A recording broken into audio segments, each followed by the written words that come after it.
বাবারে, মানুষের জীবন খুবই ছোট, বড় জোর 60 কি 70 বছর। এই ছোট্ট জীবনে সময় থাকতে সঠিকভাবে কাজে না লাগালে পস্তাইতে হইবে। বাবা কি বলবা সরাসরি বলে ফেলো, এত ঘুরায় পেঁচায় বলার দরকার কি? তোরা তুই ভাই কি সারা জীবন তারে নারে করে বেড়াবি? কাজ কাম করবি না?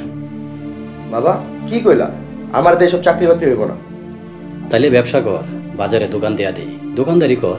বাবা আমি আলালউদ্দিন দোকানদারি করুক, এটা তুমি কইতে পারলা? তুমি জানো না আমার স্বপ্ন কত বড়? আব্বা, আমি এই জীবনে গান ছাড়া কিছুই শিখি নাই। আপনি একটু ধৈর্য ধরেন, দেখবেন এই দুলাল রে নিয়া একদিন গর্ব করবেন। সারা দেশের মানুষ একদিন দুলাল দুলাল কইরা পাগল হয়ে যাইব। বাবারে, সেদিন দেখার সৌভাগ্য মনে হয় আমার হইব না। জমি বেচতে বেচতে আর মাত্র কয়েক বিঘা জমি আছে। এমন করে চলতে থাকলে আর কয়দিন পর তোদের ভিক্ষা করা লাগবো। সময় থাকতে সাবধান হয়ে যা। শোনেন আলাল দুলালের বাপ, আলালের বয়স মাত্র 27, দুলালের 26। এই বয়সে অনেক কিছু করার সুযোগ আছে। আপনি ওকেও সাপোর্ট করেন, সুযোগ দেন। আর কত সুযোগ দিতে হইব আল্লাহ জানে। লাকি মারে, আলাল দুলাল তো দেশের সেরা গায়ক আর নায়ক হইতে চায়। তুই কি হইতে চাস? বাবা আমি তো অলরেডি টিকটক স্টার। আমার ফলোয়ার কত জানেন? 50K।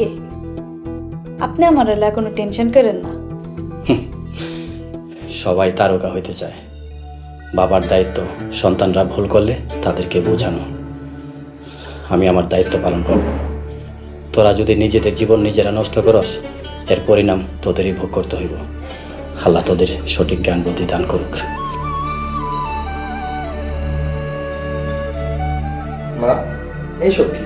বাবা কি শুরু করছে? 2 দিন পর পর মিটিং বসে আর আমাগুলো যত বস্তা পচা জ্ঞান দেয়, এগুলো কিন্তু খুবই বিরক্তিকর। এইসব বন্ধ না করলে হতাশায় আমগো লক্ষ্য নষ্ট হইতে পারে। মা আমিও বাবার ব্যবহারে খুবই বিরক্ত।